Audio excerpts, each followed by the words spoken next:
नमस्कार दोस्तों, मैं हूं आपका दोस्त शांतनु कछावा। स्वागत है आपका मेरे एक और नए व्लॉग में, मेरे channel the blue city traveller में। सबसे पहले तो मैं आपसे सबसे क्षमा चाहता हूं कि बहुत लंबे समय के बाद में ये व्लॉग आ रहा है। कुछ अपनी पारिवारिक और बिज़नेस की जो परिस्थितियां ऐसी थी कि मैं व्लॉगिंग नहीं कर पाया, और कुछ ऐसा कंटेंट मेरे को क्रिएटिव कंटेंट वाला आइडिया कुछ नज़र में भी नहीं आया जो जिसको लेकर के मैं आपके साथ में आऊँ। Z8, Z6, Z4, Z2 सबकी डिलीवरीज हुई, पर जितने भी व्लॉगर्स हैं, काफ़ी व्लॉगर्स ने उसको शूट किया, तो मेरे को लगा कि भी रिपीटेटिव कंटेंट देने से कोई मतलब नहीं है।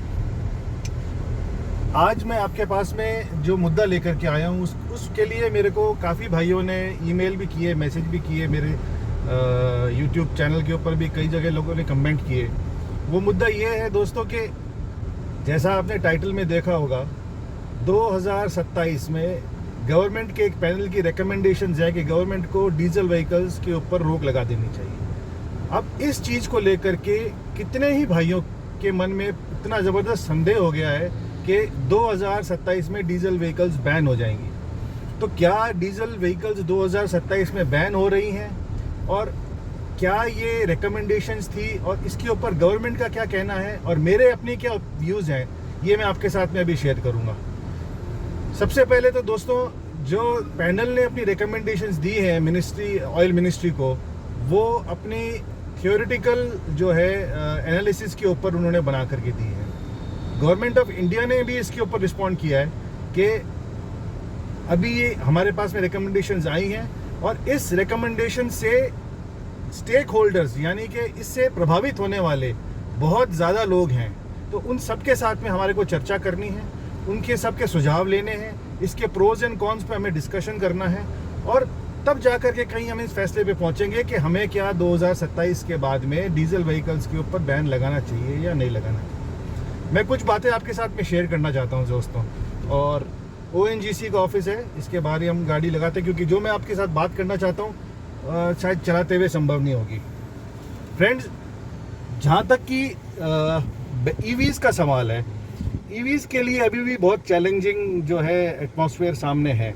नंबर 1 कि अभी जो बैटरीज़ है, बैटरीज़ का प्रोडक्शन इतने लार्ज स्केल पे नहीं हो रहा है। हमारे को अभी राजस्थान में, जम्मू कश्मीर में लिथियम का भंडार मिला है, बट उस लिथियम को रिफाइन करके और प्रॉपर प्रोडक्शन में आने में भी बहुत समय लगेगा। इंफ्रास्ट्रक्चर हमारे पास में नहीं है EVs बनाने के लिए। दूसरी चीज़, हमारे पास में जो EVs बन रही है उनकी प्राइसिंग इतनी ज़्यादा है, हर एक आदमी इसको अफोर्ड कर नहीं सकता है। एंड EV की प्राइसिंग के, मतलब व्हीकल की प्राइसिंग के अलावा भी जो अभी EVs का कंसेप्ट है, जैसे EVs की जो रेंज है, वो रेंज लगभग जो नॉमिनल है वो 300 से 400 किलोमीटर की आसपास की रेंज आ रही है। जब तक रेंज EVs की 800 किलोमीटर प्लस नहीं होती है, और उस रेंज के साथ साथ में जो वापस रिचार्जिंग वाला है, वो फास्ट चार्जिंग लाइक 30 मिनट्स या 60 मिनट्स के अंदर वापस पूरी गाड़ी को चार्ज ना कर दे, जब तक टोटली EV पर रिलाई करना मेरे ख्याल से पॉसिबल नहीं होगा। एंड उसके अलावा मैंने कुछ पॉइंट्स नोट डाउन किए थे, वो भी मैं आपके साथ में शेयर करता हूँ। जैसे मैंने आपको बताया कि कॉस्ट ऑफ व्हीकल बहुत ज़्यादा हाई है, इंफ्रास्ट्रक्चर अभी बहुत लो है EVs को लेकर के। लाइफ ऑफ बैटरी एक बहुत बड़ा जो है पॉइंट है। देखिए, जो EVs के अंदर बैटरी की कॉस्टिंग है वो बहुत ज़्यादा होती है, और उस पर ये निर्भर करता है कि बैटरी की लाइफ कितनी होने वाली है। सब लोग अपना अपना अलग अलग क्लेम करते हैं। अगर बैटरी की लाइफ कम है तो मेरे और आपके जैसा आम आदमी ऐसे तो है नहीं, कोई 4 साल 5 साल बाद में है जो है बैटरीज रिप्लेस कराएं, और उसकी कॉस्टिंग इतनी ज़्यादा आ जाने वाली है, तो वो प्रैक्टिकली फिजिबल नहीं होगा। तो लाइफ ऑफ बैटरी का भी एक बहुत बड़ा इसमें मुद्दा है कि लाइफ ऑफ बैटरी अगर 10 साल से अबव रहती है, 10 साल मिनिमम होनी चाहिए, जब तो फिर भी थोड़ा बहुत समझ में आता है। फिर मैंने जैसे बताया था कि जो रेंज है 8,000 प्लस किलोमीटर, 800 प्लस किलोमीटर की होनी चाहिए। Charging should be less than 1 hour. 1 घंटे में, जैसे हम लोग कहीं अगर हाईवे पे भी जा रहे हैं, चार्जिंग स्टेशन इतने होने चाहिए, जैसे रेस्टोरेंट्स है या मिडवेज है, यहाँ पर भी चार्जिंग स्टेशन का ऑप्शन आएगा। वो तो आएगा फ्यूचर में, तो वहाँ पर हम 30 मिनट्स 1 आवर जो भी हम रेस्ट टाइम है हमारा, या जो फूड टाइम है, उस टाइम के अंदर हम गाड़ी को चार्ज कर सकें। दूसरा दोस्तों, पोल्यूशन की जहाँ तक बात करें, पोल्यूशन तो डीजल व्हीकल्स, डीजल कार से ज़्यादा तो कई गुना ज़्यादा और भी डीजल के जो अलग सोर्सेज हैं उनसे हो रहा है। जैसे कि आप मानिए एक शिप है, एक शिप जितना कार्बन निकालता है, आप 10 लाख से 15 लाख कार के बराबर एक शिप जो है कार्बन एमिशन करता है। दूसरी चीज़ डीजी सेट्स हैं, कितने डीजी सेट्स लग रखे हैं, तो डीजी सेट्स का भी एमिशन, कार्बन एमिशन कितना ज़बरदस्त रहता है।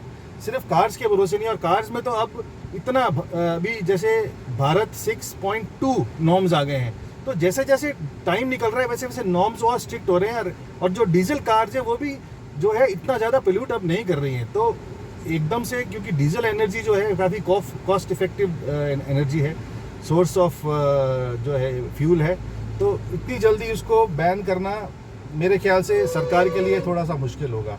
और अगर हम बात करें तो स्विट्ज़रलैंड एक ऐसी कंट्री है जहाँ पे ईवीज़ है, एंड स्विट्ज़रलैंड ने ईवीज़ को रिस्ट्रिक्ट कर रखा है। अपने जिन्होंने भी ईवीज़ परचेज करी है उनको रिस्ट्रिक्ट कर रखा है कि ईवीज़ आप सिर्फ इमरजेंसी और अर्जेंट वर्क यूज़ के लिए आप काम लेंगे, क्योंकि वहाँ पर जो है जो पावर की शॉर्टेज, इस हिसाब से जो बैटरी को चार्ज करने के लिए जितनी पावर चाहिए वो उतनी पावर मिल नहीं रही है।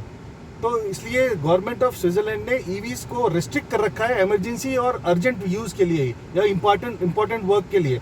तो जब एक देश है जहाँ पर ऑलरेडी इतनी सारी ईवीज़ है, वहाँ पर भी अगर इस तरह से रिस्ट्रिक्शंस आ रहे हैं, तो इंडिया जो 1.4 जो बिलियन की आबादी है, तो उसके लिए तो काफ़ी चैलेंजिंग होगा ये। जैसा कि मैंने बताया कि स्विट्ज़रलैंड के अंदर भी गवर्नमेंट जब अपने जो नागरिकों को ये बोलती है कि ईवी आप बहुत ही इमरजेंसी यूज़ या बहुत रिस्ट्रिक्टेड यूज़ में यूज़ करें, तो समझिए हमारे यहाँ पर इसको इम्प्लीमेंट करने में कितनी कठिनाइयाँ आएंगी।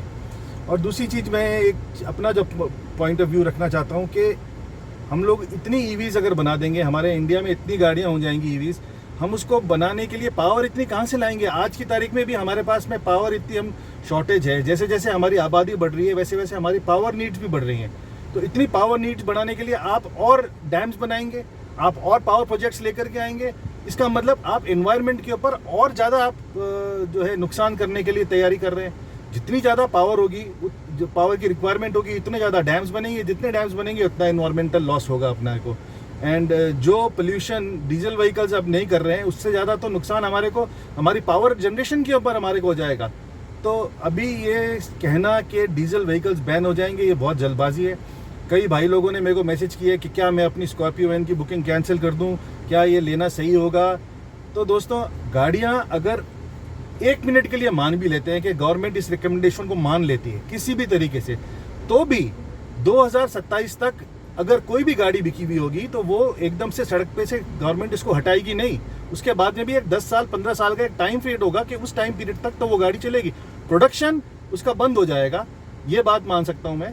नई गाड़ी रजिस्टर नहीं होगी, ये भी मान सकता हूँ, लेकिन जो गाड़ियाँ हमने ले ली है, हमने इतनी GST पे करी, हमने इतना रोड टैक्स पे किया है, एकदम से इन गाड़ियों को सड़क पे से हटाना इतना आसान नहीं होगा गवर्नमेंट के लिए। एंड आप बेझिझक होकर आपने गाड़ी लीजिए, जो गाड़ी आपने स्कॉर्पियो वैन या जो भी डीजल की गाड़ी बुक करी है, इसमें किसी तरह का संदेह संकोच नहीं रखिए।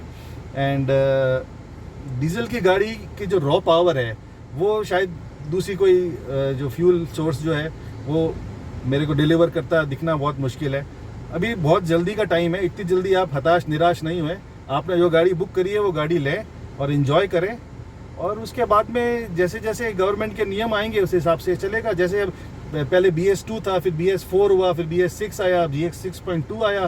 तो नियम पोल्यूशन के लिए कड़े होते जा रहे हैं। उस हिसाब से जो मैन्युफैक्चरर्स है वो भी अपनी गाड़ियों में बदलाव कर ही रहे हैं। और बस आज के लिए मेरे को आपको यही कहना था। बहुत ही जल्द मैं आपको लोगों को बताना चाहता हूँ कि मैं एक नई सीरीज़ लेके आऊँगा मैं ट्रैवल की, और वो सीरीज़ कहाँ की होगी, क्या होगी, वो मैं आपको बहुत जल्द बताऊँगा।